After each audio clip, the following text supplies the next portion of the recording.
నిత్యానంద స్వామి కన్ను మూసినట్టుగా వార్తలొస్తున్నాయి. 2 వారాలుగా సత్సంగ్కు నిత్యానంద హాజరు కాలేదు.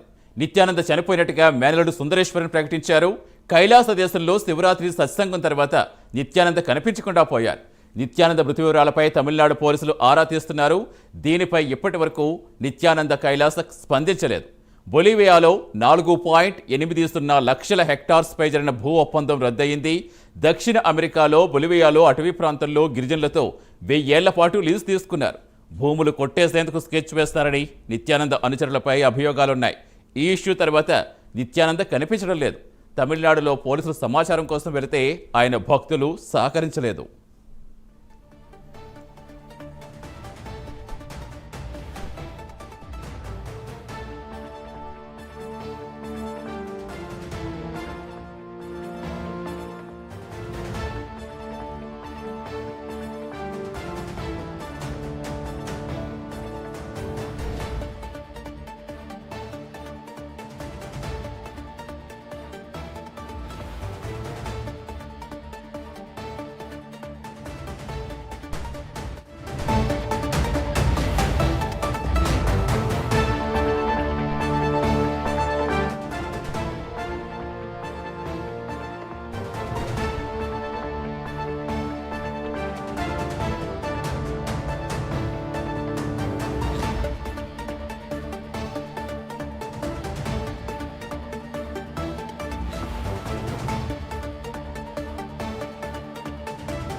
నిత్యానంద స్వామి కన్ను మూసినట్టుగా వార్తలొస్తున్నాయి. 2 వారాలుగా సత్సంగ్కు నిత్యానంద హాజరు కాలేదు. నిత్యానంద చనిపోయినట్లుగా మేనలుడు సుందరేశ్వరన్ ప్రకటించారు. కైలాస దేశంలో శివరాత్రి సత్సంగం తర్వాత నిత్యానంద కనిపించకుండా పోయారు.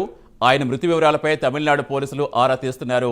పూర్తి వివరాలు ఇచ్చేందుకు మా అసోసియేట్ ఎడిటర్ రాజు జాయిన్ అవుతున్నారు. రాజు, ఎలా చూడాలి? గతంలో కూడా ఒకసారి ఇలాంటి వార్తలే వచ్చాయి. అప్పుడు ఆయనే స్వయంగా వచ్చి ఒక క్లారిటీ ఇచ్చుకునే ప్రయత్నం చేశారు. ఇప్పుడు ఆయన కుటుంబ సభ్యులు ప్రకటించడంతో ఆయన మరణం ధృవీకరించుకోవచ్చా? అంటే అధికారికంగా ప్రకటన వచ్చిందనుకోవాలా? అసలు ఏం జరిగే అవకాశం ఉంది? సత్సంగం తర్వాత మళ్ళీ ఆయన యూట్యూబ్లో కనిపించలేదు. మరోవైపు భూముల ఇష్యూ నడుస్తోంది. మొత్తం ఓవరాల్గా ఎలా చూడాలి? ఖచ్చితంగా సతీష్, మొత్తానికి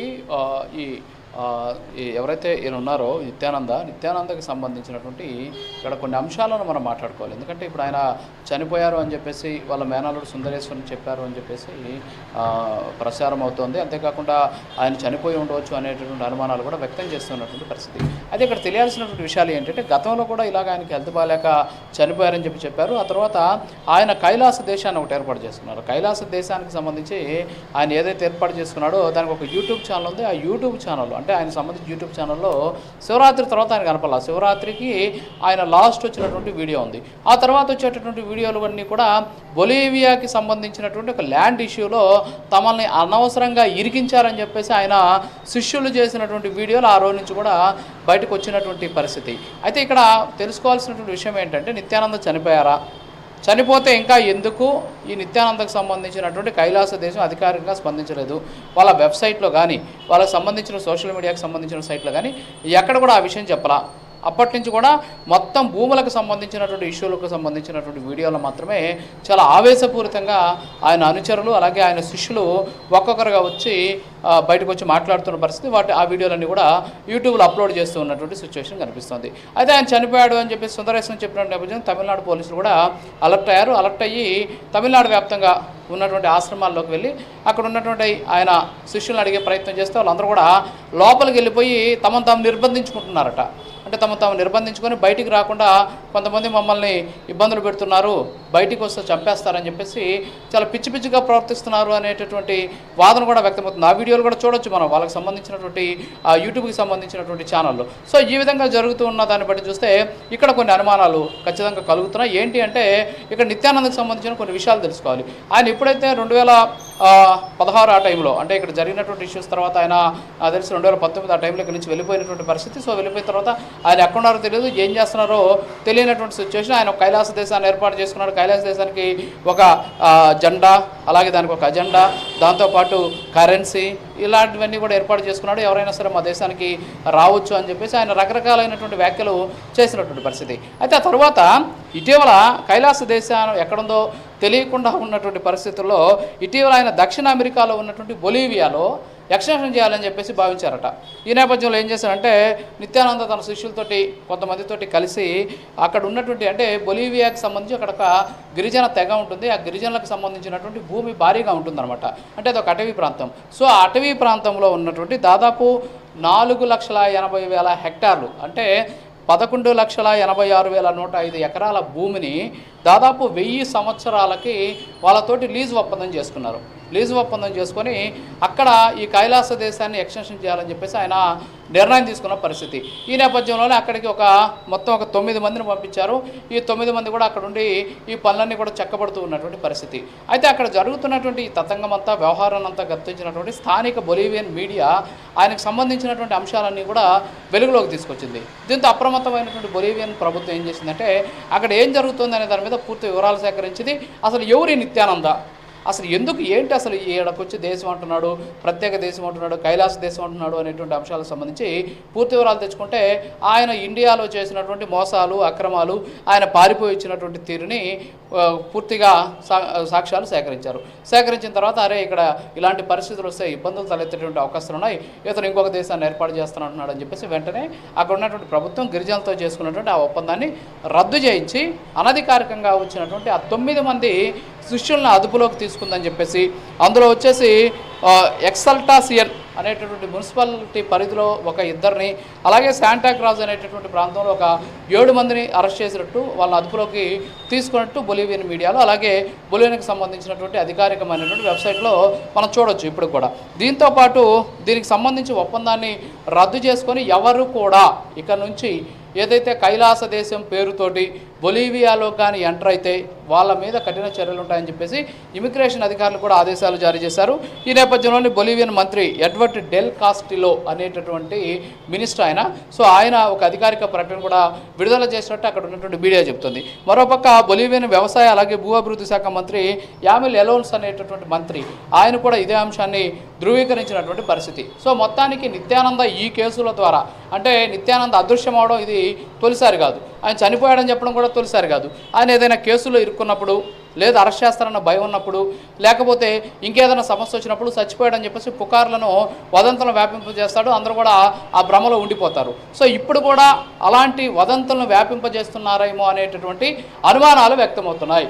బొలీవియన్ ప్రభుత్వాన్ని మోసం చేసి అక్కడ ఉన్నటువంటి గిరిజనులతో దగ్గర నుంచి లక్షల ఎకరాల భూములను కొట్టేయాలని చూసినటువంటి నిత్యానందకు సంబంధించినటువంటి అక్రమాలు వెలుగు చూడడంతో అక్కడ ఉన్నటువంటి ప్రభుత్వం దీని మీద చాలా గట్టిగా సీరియస్గా రియాక్ట్ అయినటువంటి నేపథ్యంలో ప్రస్తుతానికి ఆ అంశంతో భయపడే ఆయన అండర్ గ్రౌండ్లోకి వెళ్ళిపోయారా లేకపోతే అక్కడ ఉన్నటువంటి బొలీవియన్ ప్రభుత్వం ఆయన ఏమన్నా అదుపులోకి తీసుకుందా?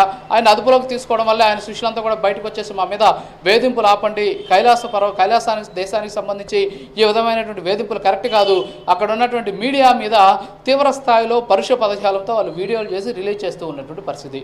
అయితే ఇప్పుడు దీన్ని బట్టి అర్థమవుతుంది ఏంటంటే నిత్యానంద చనిపోయారా లేకపోతే చనిపోయారని వదంతులు వ్యాపించి బొలీవియన్ ప్రభుత్వం నుంచి తప్పించుకునేటటువంటి ప్రయత్నం ఏమైనా చేస్తున్నారా లేకపోతే బొలీవియన్ ప్రభుత్వం ఇప్పటికే ఆ కేసుకు సంబంధించి ఆయన అదుపులోకి తీసుకుందా అనేటటువంటి దాని మీద స్పష్టత రావాలి. ప్రస్తుతానికి మాత్రం ఆయన చనిపోయారు అనేసి ప్రచారం జరుగుతుంది. ఇది తొలిసారి అయితే ఖచ్చితంగా నమ్మొచ్చు. అయితే అధికారికంగా ఎక్కడ కూడా ప్రకటన లేదు కాబట్టి ఇప్పుడు దీని మీద తమిళనాడు పోలీసులు కూడా అలర్ట్ అయ్యారు. ఎందుకంటే తమిళనాడుకి చెందినటువంటి వ్యక్తి ఆయన. సో తమిళనాడుకి చెందినటువంటి వ్యక్తి కావడంతో ఆయనకు సంబంధించినటువంటి వివరాలు తెలుసుకునేటువంటి ప్రయత్నం, ఆయన గతంలో ఇక్కడ ఉన్నటువంటి కేసులకు సంబంధించినటువంటి వ్యవహారం వీటన్నిటి మీద కూడా ప్రస్తుతానికి తమిళనాడు పోలీసులు కూడా అప్రమత్తమై తమిళనాడు రాష్ట్ర వ్యాప్తంగా ఉన్నటువంటి ఆయన ఆశ్రమాల్లో ప్రస్తుతానికి సోదాలు కూడా నిర్వహిస్తూ ఉన్నటువంటి సిచ్యువేషన్ కనిపిస్తోంది. అంటే రాజు మీరు చెప్పినట్టుగా గతంలో కూడా ఇలాంటి ఇష్యూస్ ఇండియాలో వచ్చినప్పుడు ఆయన మొత్తం అదృష్టం అయిపోయి మళ్ళీ ఒక కొత్త కైలాస దేశం పేరుతో ప్రత్యక్షమయ్యారు. అక్కడికే ఆ ఇష్యూ కంప్లీట్ అయింది. అంటే ఇప్పుడు కూడా మనం ఇప్పుడు మీరు అనాలిసిస్ చేసినట్టుగా ఎలా ఊహించగలంటే బొలివియా ప్రభుత్వం ఆల్రెడీ అక్కడ రద్దు చేస్తుంది కాబట్టి భూములు రద్దు చేస్తుంది కాబట్టి ఇక్కడ వీళ్ళ మనుషులు ఎవరైనా ఉండే అవకాశం ఉంటుందా? అక్కడ ప్రభుత్వ రూల్స్ ప్రకారం అంటే లీజ్ రద్దు అయిన తర్వాత వాళ్ళు అక్కడి నుంచి వెళ్ళిపోవాల్సిన అవసరం ఉంటుంది. అసలు ఏ విధంగా ఉండే అవకాశం ఉందనుకోవచ్చు? అంటే సతీష్ ఇక్కడ క్లారిటీ ఏంటంటే కైలాస దేశం ఎక్కడుందో తెలియదు, సో కైలాస దేశం ఏమంటున్నారంటే శ్రీలంకకి దగ్గరలో ఉంది, శ్రీలంకకి దగ్గరలో ఆయన ఏర్పాటు చేసుకున్నారు అని చెప్తున్నప్పటికీ కూడా ఇది ఎక్స్టెన్షన్గా చేసుకోబోతున్నాడు. ఏది ఇప్పుడు నేను చెప్పినటువంటి బొలీవియా అక్కడ ఉన్న గిరిజనులతో చేసిన ఒప్పందం ఏదైతే ఉందో ఇది ఎక్స్టెన్షన్ అంట. అంటే దాదాపుగా కూడా అక్కడ ఉన్నటువంటి కైలాస దేశం అక్కడే ఉంటుంది. కైలాస దేశానికి ఒక రకంగా చెప్పాలంటే బ్రాంచ్ లాగా ఈ 11,86,105 ఎకరాల్లో ఆయన ఒప్పందం చేసుకున్నాడట. సో అక్కడ మాత్రమే ఇప్పుడు ప్రస్తుతానికి లీజులు రద్దు చేశారు. ఆ సందర్భంలో అక్కడ నిత్యానంద ఉన్నాడా, ఉంటే ఆయన కూడా అదుపులో తీసుకున్నారు. ఇక్కడ ఏం చెప్పారంటే నిత్యానంద అలాగే ఆయన శిష్యులు మొత్తం 9 మందిని అదుపులోకి తీసుకున్నాం. ఈ 9 మందిలో 7 మందిని వచ్చేసి ఎక్స్టల్లాసియన్ అనేటటువంటి మున్సిపల్ కార్పొరేషన్కి సంబంధించినటువంటి ప్రాంతంలో వాళ్ళని అదుపులోకి తీసుకున్నాం, 2ని. అలాగే శాంటాగ్రాస్ అనేటువంటి ప్రాంతంలో ఒక 7 మందిని అదుపులోకి తీసుకున్నాం అని చెప్పేసి ఇప్పటికే అక్కడ ఉన్నటువంటి మంత్రి, బొలీవియా మంత్రి ఎడ్వర్డ్ డెల్ కాస్ట్రీలో ఆయన ప్రకటించినటువంటి పరిస్థితి. సో ఈ నేపథ్యంలోనే ఇదంతా కూడా అక్కడి నుంచి తప్పించుకునేందుకు, లేకపోతే ఆ కేసు నుంచి తప్పించుకునేందుకు, లేకపోతే ఆ ప్రభుత్వం అదుపులో ఉండడం వల్ల ఆయన అనుచరులు చేస్తున్నటువంటి ఒక రకమైన ప్రచారంగా భావించవచ్చు అనేటువంటి అనుమానాలు అయితే వ్యక్తమవుతున్నాయి. Satish. Right, thank you Raju.